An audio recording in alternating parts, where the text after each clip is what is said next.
Hi everyone! Welcome to my vlog. Inisponsoran po ba kayo ng inyong family member para pumunta dito sa Canada? Well, I'll give you a tips. Watch my video.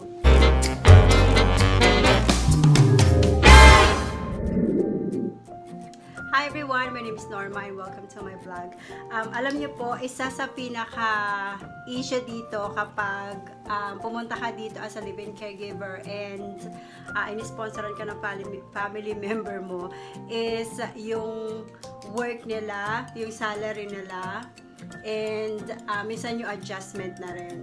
So, I'll give you a tip ka and then nag-sponsor ka ng family member mo back home, galing ng Pilipinas. Be very specific po. Marami po nagkakasaulian sa kandila dito at marami po nagkakaroon ng problema. Yung employer at saka yung kamag-anak niya na kinuha niya dito. Or minsan, ang offer natin is, i-sponsoran kita dito, taxes mo, like ako magbabayad, and bibigyan-bigyan ka na lang namin. Minsan po ganun kasi yung setup na hindi masyadong malinaw. So, nagkakaroon doon ng problema. Syempre po, like tayo dito, multitasking tayo mabibilis tayong kumilos, like we can handle like 2 to 3 things in a row. Pero po yung mga galing sa Pilipinas, syempre mag-a-adjust din sila dito, mag-a-adjust din tayo. So, minsan nagkakaroon ng conflict. Pero kapag sinabi niyo po sa kanila, like from the very beginning na eto lang yung salary mo, pero ito yung lalabas sa paycheck mo, and then ito lang yung mabibigay namin sa inyo o sa iyo. On that way po, like at least alam nung kamag-anak na kinuha nyo dito, alam niya kung hanggang saan yung kita niya, ano yung trabaho niya, ano yung inaantay niya dito, ano yung meron dito, and ano yung kaya nyo pang ibigay sa kanya. So, be very specific po kung ano yung trabaho niya. When it comes to trabaho, like, tayo po kasi dito sa Canada, like, habilis natin kumilos, diba? Kaya natin like 2 to 3 things in a row. Pero po yung mga galing sa Pilipinas, like, dahil bago sila dito sa Canada, yung iba madali yung iba mahirap mag-adjust, yung iba okay. Hindi rin po lahat is may initiative na alam na nila kaagad or meron silang kusa na gawin yun kahit hindi na natin sinasabi. Tayo mga nandito sa Canada, ang hirap natin mag-utos, diba? Ako nga kahit sa kapatid ko, nahihirapan ako mag-utos, nahihiya din kasi ako. Minsan sinasabi na lang natin, ay, huwag mo nang gawin yan, like okay na yan dyan. Pero deep in our heart, like nasasabi natin, hindi mo lang to niligpit or whatsoever, hindi mo lang nagsaing, hindi mo lang nagluto, kind of thing. Like, diba, hindi po kasi lahat may initiative, and then hindi lahat is nakakabasa ng galaw natin, and then hindi rin lahat is nakakaintindi agad ng kung ano yung meron dito tayo. Pero kapag kwento nyo na po sa kanila, be very specific, like sinabi nyo na well, yung asawa ko is ganito matayo, dapat nakasaing na, dapat at least meron tayong food, o minsan nagbabaon siya, whatsoever.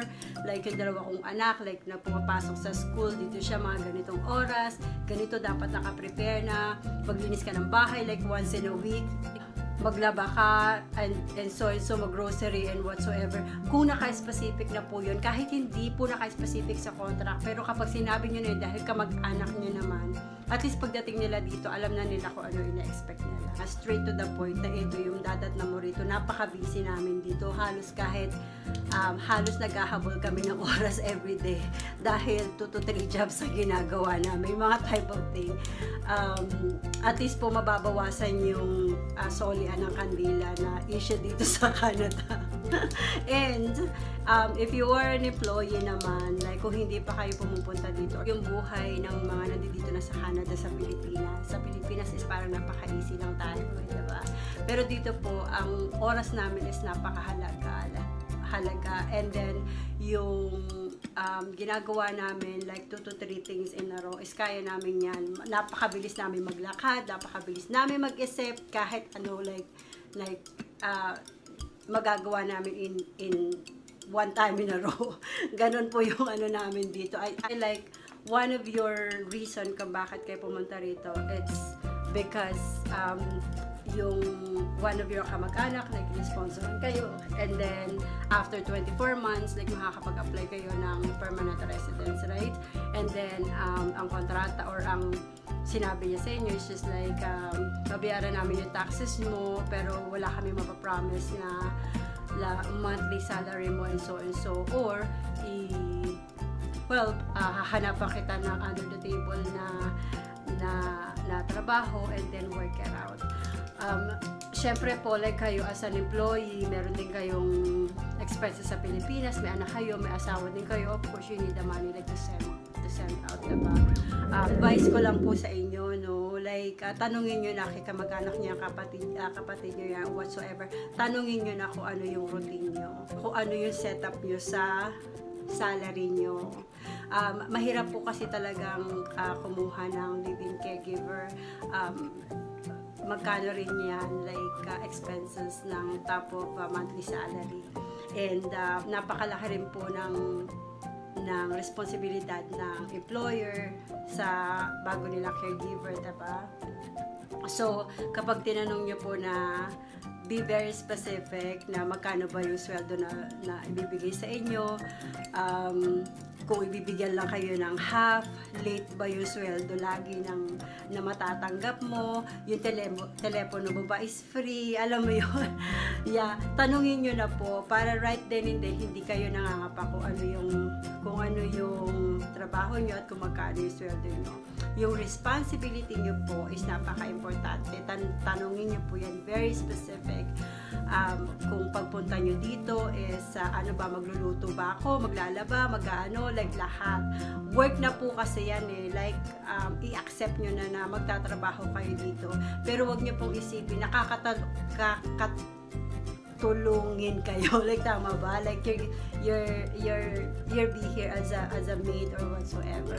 Kaya po nila kayo in-sponsor just because gusto rin nila makatulong, and at the same time kailangan po talaga ng mga employer ng extra hand, lalo na kung dalawa silang husband and wife full time and then may dalawa silang anak. Naku, ang hirap po niyan, ang dami ko na narinig. Buti na lang medyo ako ay napakasimple lang na buhay na pinili ko, kind of thing. So, ayun, if employee kayo, like, be very, magtanong na kayo, like, yung husband mo ba is pumapasok ng ganito, anong oras, like, saan ko yahatid yung mga bata, tanungin nyo na bago pala pagpunta nyo dito.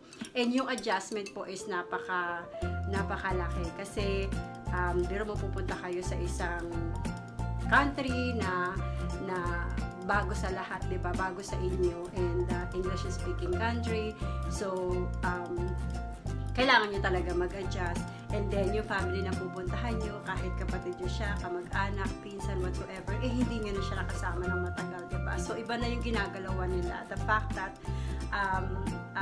yung mga anak nila is Canadian na, hindi na na-adapt yung Filipino culture, and dito na lumaki, kahit Tagalog nga, minsan nahihirapan pa. So, iba na talaga. So, ang laki ng adjustment mo talaga. Napaka-busy pa dito. As in talagang, pag naglalakad kami dito, napakahalaga po ng aming minutos dito. Like, kahit yung driving namin dito, kalkulado. One more thing, syempre, like, after 24 months nyo, diba? Like, meron din kayong plan.